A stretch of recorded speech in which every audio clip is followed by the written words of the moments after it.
झूठ मत बोलो। दरवाजा बंद क्यों था और तुम दोनों दरवाजे बंद करके क्या कर रहे थे? क्या चल रहा है तुम दोनों के दरमियान में? वैसे तुम्हारी शादी जब ही करवाऊंगी जब तुम मेरे कहने पर मरियम से निकाह करोगे। आप मुझे ब्लैकमेल कर रही हैं? तुमने जो समझ से शादी करोगी।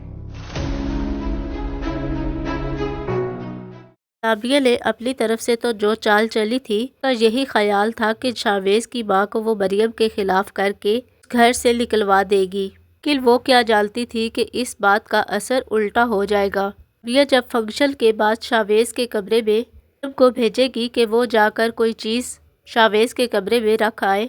से ही मरियम शावेज के कमरे में जाएगी, अलाबिया दरवाजे को बाहर से लॉक कर देगी और खुद ऐसे अलजाल बन जाएगी जैसे वो कुछ जानती ही ना हो। फिर शावेज की माँ से शावेज के बारे में पूछेगी, उन्हें बताएगी कि शावेज के कमरे के बाहर तो लॉक लगा हुआ है, फिर शावेज कहाँ पर है। शावेज की माँ जब अलाबिया के साथ शावेज के कमरे में आएगी, मरियम और शावेज को कमरे में इकट्ठा देखकर अलाबिया एकदम से आग बगोला हो जाएगी और मरियम को के सामने थप्पड़ लगाएगी और कहेगी कि तुम इसके कमरे में क्या कर रही थी।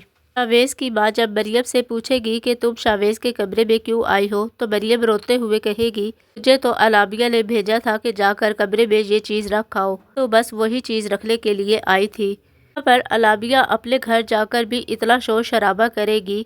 अलाबिया के डैड तो शावेज के घर आकर उसके माँ बाप से बात करने से साफ इनकार कर देगी। यहाँ पर शावेज के डैड उसकी माँ से कहेंगे कि वो मरियम को हॉस्टल में रहने के लिए भेज दे, नहीं तो की भी मजीद बदलामी होगी। शावेज की माँ तो पहले से ही मरियम को पसंद करती थी, उसे शावेज के लिए अपनी बहू बनाना चाहती थी, तो उन्हें मौका मिल गया है। वो शावेज से कहेगी वो अलाबिया से उसकी शादी तब करवाएगी वो मरियम को अपने निकाह में कबूल कर लेगा और उसे अपना नाम दे देगा।